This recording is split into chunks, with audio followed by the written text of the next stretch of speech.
이 국민의힘의 윤희숙 의원 아마 기억하실 겁니다. 그 얼마 전 이 부동산 3법 통과 과정에서 나는 임차인입니다라는 그 발언을 통해서 많은 관심을 또 모으기도 했었고요. 이번에 서울시장 후보로도 또 언급이 되는 인물인데 지난 13일 이 전태일 열사 50주기를 맞아 SNS에 올린 글이 상당한 비난을 사고 있습니다. 이 주 52시간 상한제가 중소기업에 있어서는 지금 적용이 유예가 되고 있고 곧 적용을 앞두고 있는데 이를 코로나19 극복 이후로 연기해야 된다. 이것이 전태일 열사의 정신을 잇는 것이다라고 얘기를 해서 당 안팎에서도 비난이 나오고 있습니다. 국민의힘 안에서도 좀 거세게 비판을 해요. 제가 봤을 때는 사고 쳤다라고 말씀드리고 싶어요. 네. 생뚱맞은 부적절한 비유다라고 말씀드리고 싶습니다. 본인은 이런 생각을 했을 것 같아요. 전태일 열사의 생각은 근로자가 인간다운 삶을 사는 것이 전태일 정신이다라고 얘기를 하는 거죠. 그런데 지금 코로나 때문에 또한 실업률이 높아지기 때문에 지금 일할 수 있는 것이 인간다운 삶을 보장해 주는 거다. 네. 그러니까 52시간제보다는 그냥 자기가 일하고 싶으면은 52시간 더 이상 일할 수 있게 해야 한다라고 생각하는 것 같은데 그것은 좀 상당히 부적절한 비유다. 하지 말아야 할 비유를 했다라고 말씀을 드립니다. 근데 그러면서도 민주당이 천박한 노동관을 드러냈다라든지 정경련 정신을 말하고 있냐 이런 식으로 얘기하는 것 자체는 또 공격을 위한 하나의 정쟁의 수단으로 이용하는 거다. 야당에서 좀 인정받았던 정책통 윤희숙 의원을 공격하기 위한 하나의 또 천박한 인식이 아니냐. 저는 또 그렇게 좀 생각이 듭니다. 양측 모두 과했다, 잘못했다라고 말씀드립니다. 그런데 여기서 관심을 갖게 되는 부분이 하나 있죠. 김종인 비대위원장이 어떻게 나왔는가 하는 부분입니다. 약간 친노동, 좌클릭으로 국민의힘을 이끌고 있다라는 평가가 나오고 있는데 윤희숙 의원 발언과 관련해서는 경제 전문가로 얘기를 한 것이다. 이렇게 감쌌습니다. 어떻게 봐야 될까요? 김종인 비대위원장이 진보적인 인사는 아니잖아요. 진보적인 인사는 아니고요. 네. 아마 재계나 이런 쪽의 의견하고 경제민주화의 어떤 그 사고하고 노동정책에 대한 사고는 좀 다를 수도 있다고 생각해요, 저는. 그러니까 그걸 독립선상에서 놓고 얘기할 수 있는 성격은 또 아닌 것 같고요. 최근에 이제 그 중대재해기업 처벌법 문제 그 논의하고 지금 윤희숙 의원이 발언한 걸 또 같은 맥락에서 판단하기엔 좀 무리가 있어 보이긴 합니다. 근데 저는 참 개인적으로 유감이기도 합니다. 그러니까 앞서 말씀하셨던 것처럼 전태일 열사를 끌어들였다는 것도 적합하지 않은 비유라고 생각하고요. 또 하나는 그러니까 주 52시간 노동이라고 하는 건 2012년 대선 때 시대 정신이었어요. 아시다시피 저녁이 있는 삶을 국민들이 얼마나 당시에 좋은 구호로 받아들였고, 그러니까 그 장시간 노동 문제를 해결해야 한다는 요구가 얼마나 많았습니까?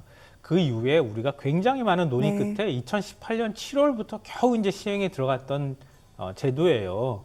그러면은 그때 법안이 만들어져서 제도가 시행이 들어갈 때 지금 이제 당장 50인 이상에서 290인 미만, 299 미만 이 중소기업들이 이제 그 해당이 되는 거고요. 대기업들은 이미 적용이 됐고요. 그리고 이제 50인 미만이 또 적용이 되는 게 내년부터입니다. 근데 지금 이제 중소기업들 입장에서는 좀 아쉽다, 좀 더 제도 유예해달라 이런 얘기들을 하고 있는 모양이에요. 그러니까 그걸 의식해서 발언을 했을 가능성은 좀 있다고 보는데요. 좀 거꾸로 좀 생각해 보죠.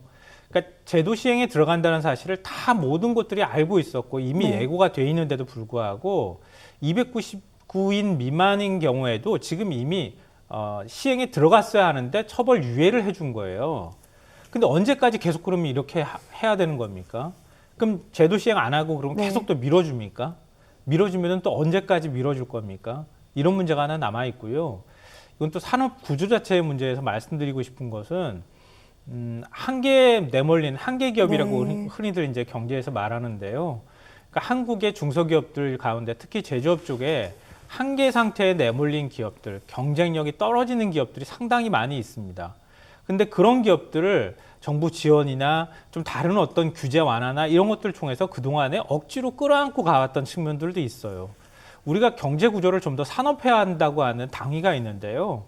그러니까 이런 기업들을 계속 안고 가기 위해서는 어떤 문제가 생기냐 하면은 장시간 노동의 저임금. 이거 계속 유지한다는 얘기랑 마찬가지예요. 이거에서 이제 우리 벗어나야 될 때가 된 거거든요. 근데 기업들은 여전히 장시간과 저임금 이걸 그냥 끌어안고 있단 말이에요. 이런 기업들은 네. 어찌 보면 좀 냉정하게 얘기하면 시장에서 도태될 때가 됐는데도 불구하고 주 52시간제 이거 도입 안 함으로 인해서 계속 도태되지 않고 시장에서 살아남아 있게 되는 효과로 나올 수 있다는 거예요. 지금 일반적인 제조업 기업들은 4차 산업혁명을 접목한다고 해서 제조업의 방식들을 네. 바꿔나가는 작업을 하는데 그렇지 않은 기업들을 지금 아쉬운 소리 한다고 해서 계속 우리가 안고 가게 될 경우에는 한국의 산업구조 자체를 선진적으로 바꾸는 데 있어서 오히려 짐이 될 가능성이 있다고 좀 보입니다. 그러니까 윤희숙 의원이 네. 경제 전문가라고 하면 기본적으로 그런 구조적인 문제를 그러면 어떻게 할 것이냐 이런 문제들을 같이 고민하면서 얘기를 했어야지.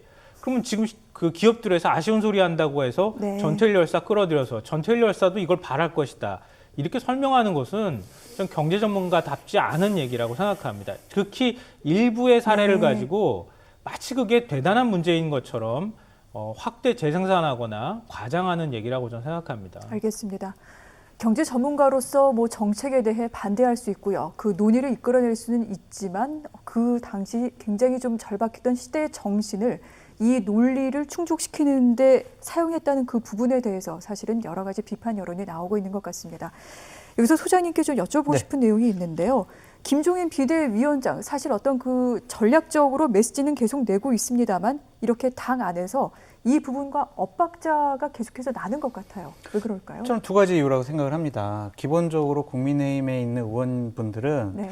근로자들이 약자일까라는 생각을 하는 것 같아요. 특히 민주노총 같은 경우엔 우리 사회의 4대 권력을 네. 갖고 있는 축이다라고 생각을 하는 것 같습니다.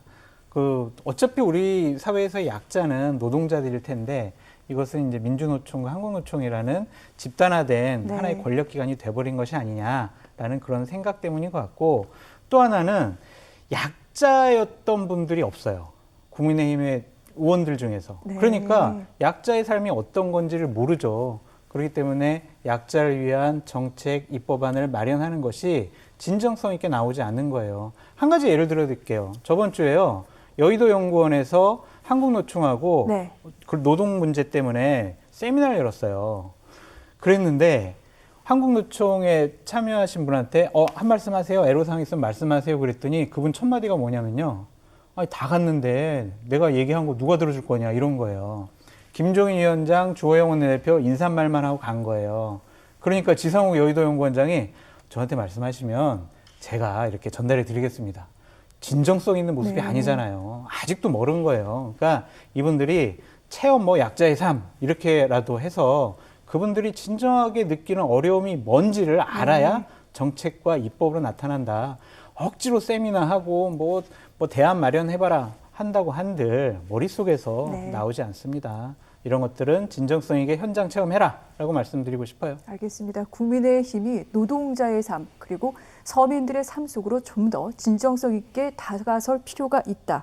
이 부분에 대해서 강조하시는 그 의견까지 듣도록 하겠습니다.